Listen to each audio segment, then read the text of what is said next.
अस्सलाम वालेकुम दोस्तों। जैसा कि हमने कैप्शन में मेंशन किया कि हम जिस मौजू पर बात करने जा रहे हैं वो डेफिनेटली पाकिस्तान की अदलिया से ही रिलेटेड है। और कल आपने देखा कि जो जुडिशल कमीशन ऑफ पाकिस्तान है, उन्होंने सिंध के chief justice justice Ahmed Ali Sheikh साहब को सुप्रीम कोर्ट ऑफ पाकिस्तान में एड हॉक जज मुकर्रर करने की मंजूरी दी। और साथ ही वहाँ पे जो लीगल पहलू हैं, कॉन्स्टिट्यूशन का आर्टिकल 182 क्या कहता है, उसमें अपॉइंटमेंट का क्या तरीक़ेकार है, ये सारे उसके कानूनी पहलू हैं। लेकिन मैं बतौर सहाफ़ी, क्योंकि मैं लीगल एक्सपर्ट नहीं हूँ कि इस पर बैठ के मैं कोई कानूनी राय दूँ, लेकिन जो कुछ मीडिया में रिपोर्ट हुआ, जो कुछ वकला के साथ बातचीत हुई और जितना इस इशू को समझने की कोशिश की, तो बज़ाहिर इसमें ये कहना या मैं ये कहूँ कि जी सिर्फ अहमद अली शेख साहब को सिंधी होने की वजह से तासुब का निशाना बनाया जा रहा है, तो ये समाजी पहलू से जो हमारी सोसाइटी के अंदर एक मौक़िफ़ जो तक़वियत पकड़ रहा है या एक मौक़िफ़ जो कि सामने आ रहा है, उसमें बिल्कुल ये चीज़ क्लियर है कि अहमद अली शेख साहब को शायद सिंधी होने की वजह से निशाना बनाया जा रहा है। लेकिन दूसरी तरफ जो चीफ़ जस्टिस के इख्तियारात हैं सुप्रीम कोर्ट में जज मुकर्रर करने के, वो अपने इख्तियारात को इस्तेमाल कर रहे हैं। कल जो अपना जुडिशल कमीशन में मीटिंग हुई और उसमें जो वोटिंग हुई इन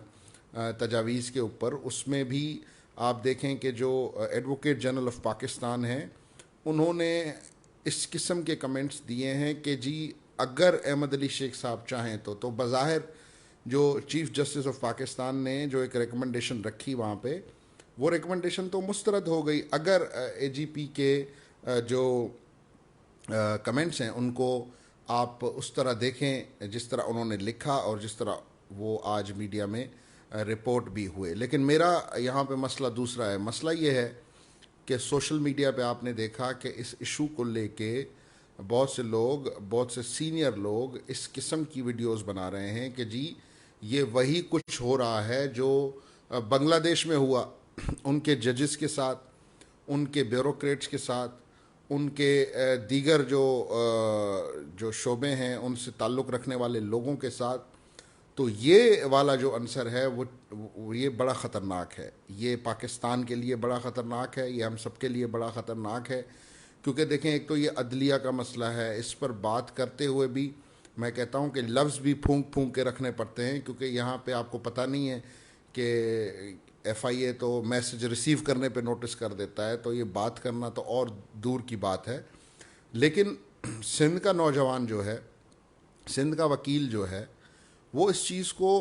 बड़े ही डीपली अंदाज में देख रहा है, बड़ा ही थॉरोली इसको देख रहा है, इसको डिस्कस कर रहा है।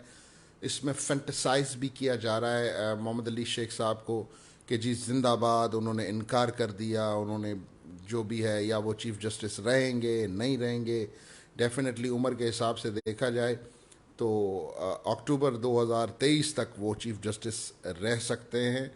अब अगर वो एडहॉक जज की जो ऑफ़र है उसको टर्न डाउन करते हैं और उनके जो जूनियर जज सुप्रीम कोर्ट में गए हैं, अब ये नहीं पता कि यहाँ पे आर्मी की तरह अगर जनरल जूनियर आ जाए तो वो बाकी सीनियर रिटायर हो जाते हैं। अब मुझे इतना नहीं पता क्योंकि मैंने कहा कि मैं लीगल एक्सपर्ट नहीं हूँ। लेकिन सोसाइटी के अंदर, सिंध की सोसाइटी के अंदर एक गुस्सा पैदा हो रहा है, और इस बात को करते हुए मुझे नहीं लगता कि किसी को बुरा लगना चाहिए कि मैं ये बात क्यों कर रहा हूँ। सिंध के लोग इस पर गुस्सा हो रहे हैं कि देखें जी, ऑलरेडी आप सुप्रीम कोर्ट में सारे जजेस उठा के देख लें कि कोई भी सूबा सिंध का, यानी कि सिंधी स्पीकिंग जज नहीं है। और उसके अलावा आप देखें कि जो जिस किस्म का माहौल या जिस किस्म के मैसेजेस ख़ास तौर पे फेडरल लॉ मिनिस्ट्री से जिस किस्म की जो है वो साजिशें बनती हुई नज़र आ रही हैं, तो उस हिसाब से भी एक परसेप्शन जा रहा है कि शायद फ़रोग नसीम साहब का इसमें कोई किरदार है। इससे पहले भी जो चीफ़ जस्टिस साहब हैं, माजरत के साथ, उनके तासुबाना कमेंट्स को भी इग्नोर कर दिया गया माजी में, उनके कमेंट्स पे किसी ने कोई नोटिस नहीं लिया। और अब जब ये एक फ़ैसला आ रहा है तो एक आम पाकिस्तानी ये सवाल करने के लिए, या तो आप उनको एजुकेट करें या तो आप उनको आके बताएं टीवी पे कि जी हमारा ये प्रोसीजर है, हम इस प्रोसीजर के ज़रिए गए और हमने ये मेरिट की है। या तो एक ये चीज़ होनी चाहिए। दूसरी चीज़ ये है कि मुझ जैसे लोग जो मैं कहूँगा कि कम पढ़े लिखे हैं, हम कोई अक्ल कुल तो नहीं है, लेकिन हम जितना समझ सकते हैं वो हम आके आवाम को समझाते हैं। तो इसमें ये होना चाहिए कि इस चीज़ को क्लियर होना चाहिए, अदलिया की तरफ से इसको क्लियर होना चाहिए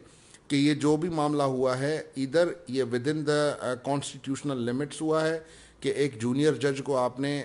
5वें नंबर के जूनियर जज को आपने उठा के सुप्रीम कोर्ट में मुस्तकिल जज लगा दिया, और जो सिटिंग चीफ जस्टिस है उसको आप कह रहे हैं कि जी आपको हम एडहॉक पे आप आ जाए, और वो भी उनके कंसेंट पे छोड़ दिया है कि वो इस कंसेंट पे जाते हैं, वो कंसेंट अपना क्या देते हैं क्या नहीं देते हैं। लेकिन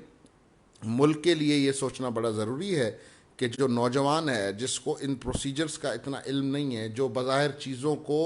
सतही तौर पे देख रहा है और जिस किस्म का माहौल चल रहा है उस माहौल के अंदर वो चीज़ों को अगर ऑब्ज़र्व कर रहा है तो डेफिनेटली उसके अंदर एक नेगेटिव थॉट पैदा होना बिल्कुल जायज़ है। बिल्कुल वो होगा कि पाकिस्तान में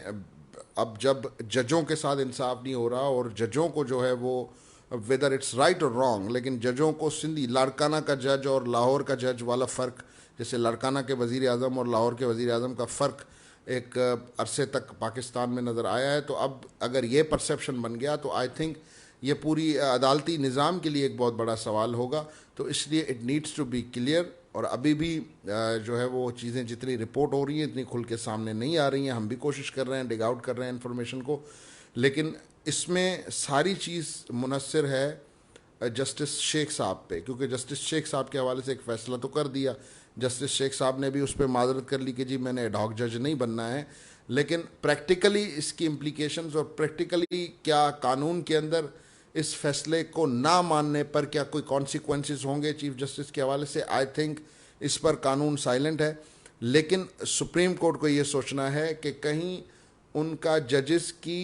तकर्रुरी का मामला ही कोई इतना बड़ा तूल ना पकड़ ले कि कल को एक और बड़ा मसला पैदा हो जाए उस मुल्क में कि क्या अदलिया भी जो है वो